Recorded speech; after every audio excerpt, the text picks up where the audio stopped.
Hi there, I'm Jen, this is Remembered Reads, and this is going to be a wrap-up of some recent reading, fairly eclectic because I was going to do groups, but last week I tried to vlog my wrap-up and the audio was unusable, so I'm just playing catch-up now.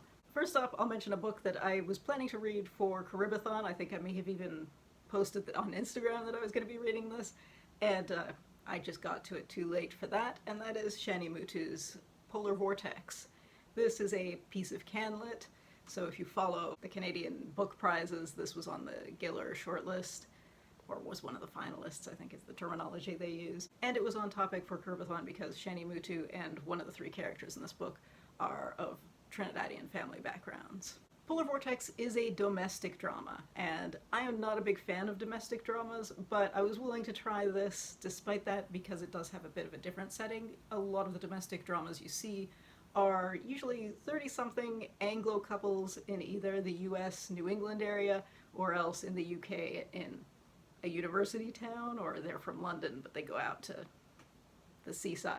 They're usually 30s or 40s, and it's usually a heterosexual couple, and as I said, usually Anglo. This is a similar domestic drama, but the three characters that we meet are all probably around 60, and we are following Priya and Alexandra, who a lesbian couple from Toronto who have moved out to Prince Edward County, which is, for those of you who don't know Southern Ontario, it's kind of, if you're driving from Toronto to Ottawa, it's out that way, and it's kind of wine and rich hipster country.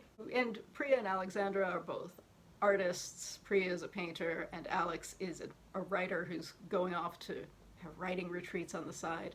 And Priya's old school friend Prakash is invited to come and visit them, and drama ensues. So we have some flashbacks to their interactions when they were at university and immediately afterwards, which is how they originally knew each other. And there's some interesting commentary here about relationships, because Priya and Alex's relationship is 6 years old at this point, and that's kind of interesting compared to a lot of the more heterosexual domestic dramas that tend to involve this couple that's been together from a much younger age. And so there's some reflection just on the fact that people who've gotten together presumably in their 50s. Now that I'm saying it, I can't remember if they specifically mention how old they were, but the Prakash character was a newly arrived refugee from when the Indians were kicked out of Uganda, so, which was in the early 70s. So they must have been in university in the mid-70s, so I'm guessing they're 60-ish. In any case, because they've had this relationship that started later in life, there's some reflection about how they're fully formed and they're not growing together, and that's kind of interesting. But it is still fundamentally a domestic drama, and as with most of them, everybody in this is hugely unlikable. Reading it, I did repeatedly think I would break up with both of these people. They're awful, and Prakash is also awful. All three of these people are terrible. But I think it's kind of successfully uncomfortable at the same time, so it is a dilemma reading it. Do I like this? Not really. Is it good? Yes. So if you like a domestic drama and you like to have these uncomfortable relationships being picked apart, I would highly recommend that. But as someone who doesn't like domestic dramas in other settings, I didn't necessarily like it more just because it was set in Southern Ontario here. So, you know, your mileage may vary. It's well done, but it very much is of its subgenre. So there we go. So after that, I thought I would read something that would be a little lighter, but that turned out to not really be light. This is Gill Paul's No Place for a Lady.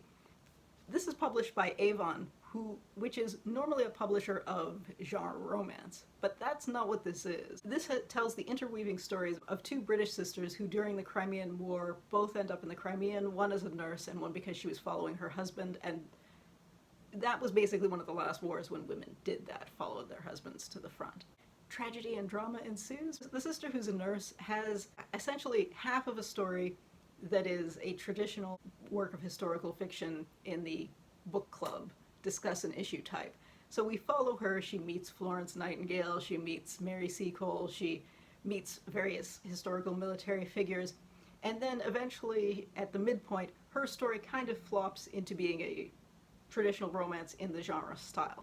The second sister starts with what looks like a romance, but actually it is more a traditional romantic tragedy in which you have rolling, you think things are going well and then they get worse, and then you think things are going well and then they get worse, and it rotates around like that. So it is kind of an odd genre blend, because I think if you like a straightforward book club type historical novel, and if you like a romance, and if you like a romantic tragedy, here you go. This book has all three of those genres wrapped into one package. For me, it was a little unsatisfying because it is, I think there's a type of historical fiction that is less book club and more towards the literary end, although I don't love the terminology of that, that is more interested in playing with history. And this book is not that. It wants to take advantage of the bits of genre that it's using, and it wants to throw in bits and pieces of educational notes in a way that almost feels like what you'd expect at a book aimed at, say, young teenagers, where presumably they'd be reading this in school alongside a history lesson. So it's not bad on that point, but I did feel like a lot of the historical tidbits were, here you go, it's a historical tidbit, let's learn something. And then we go back into a couple of genres that aren't normally that interested in being historically correct. So it was an odd mix. It was compelling enough that I wanted to see what happened, but it wasn't particularly satisfying for me, because I would like a piece of historical fiction to either be serious or be fantasy, and going in the middle feels slightly iffy to me. Also, there are a few efforts to have a couple of characters grow in there, and then I've learned about the world, and it felt quite cheesy. So again, it feels a bit like an educational project. Like, look, she's become less xenophobic. Yeah, so it's doing a lot of things. I do think it would be a great book club book, because you could talk about a lot of things based on that. However, reading that did inspire me to pick up Mary Seacole's actual autobiography, The Wonderful Adventures of Mr. Seacole. Mary Seacole was one of Florence Nightingale's, not colleagues, because they essentially had rival hospitals, and she was almost a hospital administrator in the modern sense, in that she ran these hospitals/hotels for the Crimean War wounded. She was originally from Jamaica. Her mother was a Jamaican traditional healer, and her father was a Scottish lieutenant in the Royal Navy, and so she sort of took after both of them in running after war wounded, I guess. And she was quite famous in her day, but eventually lost a lot of money because some of her other hotels weren't as successful when she was living in the UK after the war, and that is why she wrote this book. So this is sort of propaganda in a way, because she wrote this to sell, not because she wanted to share all of the details of her life. And so there are a lot of pieces that if you've read biographies of her or that touch on her life, you'll notice that people are left out, which is interesting and kind of telling in a way. But it is still a fascinating look at the period, a look at the business and medical elements, a look at race relations. She talks about traveling in the UK with a friend of hers who was much darker skinned than she was, because obviously she was of a mixed background, and how people reacted to them in different ways, and that's all very interesting. She's very critical when she meets Americans, because at this point the US had not abolished slavery yet, so she's makes some pointed pokes at that. So yeah, it is interesting stuff, but I think most worth reading if you're reading it with either a large reference section or alongside another biography, just because she does leave bits of her own life out in a way that, again, is really interesting if you know that she's done that, but I think it takes away a little bit of the history if you're just reading this as it is. And next up, because the middle grade readathon was happening, I thought I'd pick up a piece of historical fiction that actually is for kids, since No Place for a Lady did feel kind of educational. And I picked up Bali Rai's Mohinder's War. This author is known for writing a lot of what I kind of think of as traditional young adult novels of the high interest, low ability style. He writes a lot of sports, modern pieces. So this was fun to see, because this is the younger age group, but is also historical and not contemporary. This is a subgenre that, as a child, I really enjoyed, which is the Commonwealth pilot shot down over occupied France in the Second World War. There are loads of books like this. Being here in Canada, most of them involve Canadian pilots. This one involves one of the Indian pilots who was in the RAF at the time. A 13-year-old French girl finds him. Conveniently, she has an English mother, so she speaks English, and they steal away and try to sneak out to have adventures. It has the right balance of educational moments and tragedy. In this kind of book, you expect to see multiple people dying in the village. You do. That's not a spoiler. If you've ever read any of these, you know that that's what happens. So yeah, I was entertained by this. This is bookended by a modern day piece in which Mohinder, the pilot, has just died at the age of 100, and his great-granddaughter meets Joelle, who's the girl And I didn't love that because I think that takes away from some of the fun that kids would have thinking about what these people are going to do with their lives afterwards. So I wasn't the biggest fan of that part, but the rest of this was exactly the kind of story that I think is engaging for kids who are around 8 to 10 years old and are budding war buffs. Because yes, 8-year-old me would have thoroughly enjoyed that.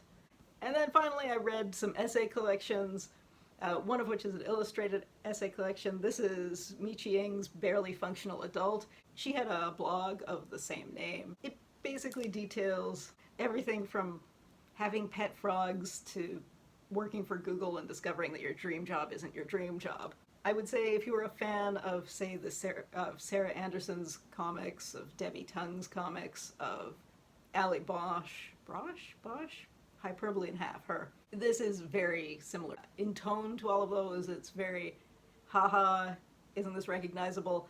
And if it is, you will enjoy this. And Ng is from Vancouver, so, you know, I enjoy seeing this from a Canadian author, because most of the other ones I've read are people in the UK or the US. I will film some of this so you can see the art on the screen. It is very simple, so everything's kind of symbolic, which you'll either like or you don't, but as I said, I think if you're familiar with this style of art and this style of light memoir, I think you'll enjoy it, and if you're not, it probably won't convert you. On the more serious side of essays, I also read Elif Shafak's How to Stay Sane in an Age of Division. This is a short book that she wrote during the pandemic in which she essentially reflects on optimism and pessimism in the light of everything from growing political populism to living in lockdown. It's a little rambly and feels a bit like it could be somebody's blog post as opposed to a more structured essay, but I enjoyed it because, I mean, in part because I agree with a lot of the things that she talks about, but I might actually use this as the source for Courtney Ferreter just tagged me in the, what the bleep are you tag, which reminded me that I think 3 years ago, Rashmika from Rashmika Likes Books tagged me in the representation book tag, and I didn't do that tag either. And there is a section in the middle of this that would be a good tie into that. So actually, maybe I'll talk about this later, if I ever make that video. I don't know. Alright, and finally, I read a graphic novel that is sort of masquerading as graphic journalism. This is Algériennes by Meralli and Deloupy, and this is fiction, although it is structured in the same way that a work of comics journalism would be. We follow a French woman who is interviewing Algerian women about what they did during the Algerian Independence War. So I decided I would read this on July 5th because it's Algerian Independence Day, it would fit in. I had some interesting chats on Instagram with people. This book is generally pretty well liked by people who have read it, but a lot of people refuse to read it because the cover art is very, I was going to say anachronistic, but it's not that it's of the right era, it's not that it's so much the wrong era, it's that it's not regionally appropriate. However, the character on the front does not actually appear in the book, and I mean, I'll film some of the inside of the book because I think there's going to be too much glare if I try to hold it up here. But I did think that this was fairly successful in that it walks you through the position that the main character has, which is that she doesn't feel she knows enough about what had happened, and she works her way through these women until she talks to somebody who was like tortured and gang raped by the French at the end, and there is a very graphic description of torture, so just know that that's coming. I think if you're familiar with the history, you kind of would guess that that's coming, but I think what's interesting about this book is because of what the cover looks like and because of the criticisms it's received because of that, a lot of people question whether the book is going to be willing to go there and whether it's going to be kind of apologism or propaganda. I think it does do a bit of the ooh, both sides thing, but not nearly to the extent that I think people expect. A lot of people ask the question if, like, Meralli is of French heritage or Algerian heritage, and the answer is no, he's neither. He's Malagasy, I think. I think that's kind of funny that that's a discussion when you can quickly Google him and see that his family's from Madagascar.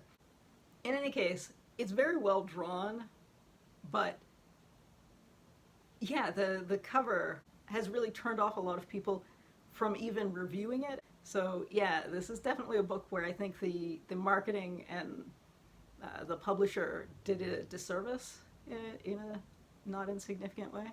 But that seems to just be something that happens quite a bit, doesn't it? In any case, if you've read any of these, I'd love to hear what you thought.